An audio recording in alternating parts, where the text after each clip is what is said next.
ଆଜି ଓଡ଼ିଶାର ବ୍ରିୟାନଗର ନିର୍ବାଚନ ମଣ୍ଡଳୀ ନୂଆପଡ଼ା ଏବଂ ଖରିଆର ରୋଡ ଏ ଦୁଇଟା ନିର୍ବାଚନ ମଣ୍ଡଳୀ ଏବଂ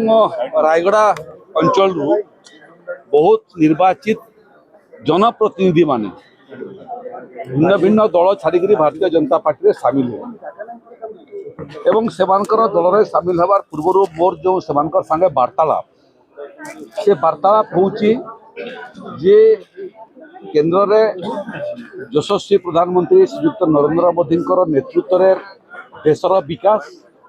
एवं विकास धारा एवं तत्संगे संगे विगत 2 वर्ष भितर श्रीयुक्त मोहन माझी नेतृत्व में ओडिशार विकास धारा द्वारा विपुल भाव में प्रभावित होकर भिन्न भिन्न दल छाड़ी भारतीय जनता पार्टी सामिल होती आम दल में ग्रहण करूँ एवं यहीटा परामर्श देचु जे आपको जो लक्ष्य अच्छी 2047 बेलू देशर स्वाधीनतार 100 वर्ष पूर्ति जो पालन हम से हूँ आम बहुत जन से समय नथु किंतु देश थी एवं देश एक विकसित राष्ट्र में परिणत होवार लक्ष्य आम रखी आउ 10 वर्ष पर ओडिशा गठन 100 वर्ष पूर्ति हो ओडिशार बयस 100 वर्ष हो से समय गोटे विकसित ओडिशा आधुनिक ओडिशा आत्मनिर्भर ओडिशा एक वैभवशाली ओडिशार स्वप्न आम देखुचु एवं से दिगरे काम करने आरंभ कर प्राय 25 लाख कोटी टंकार पुंजी निवेश छोट कथा नुह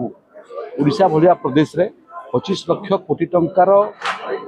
पुंजी निवेश हेब शिल्प क्षेत्र में पर्यटन क्षेत्र में आईटी क्षेत्र में एवं हस्ततंत्र बयन शिल्प क्षेत्र में व्यापक पुंजी निवेश हेब एवं ओडिशा विकसित हम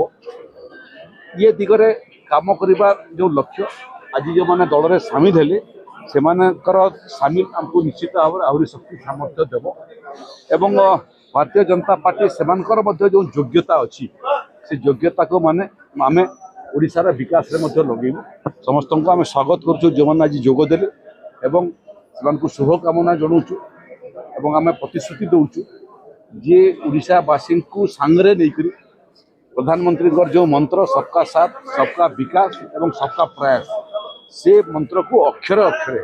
आम ओडिशा पालन करूँ एवं विकसित ओडिशा 2036 बेलू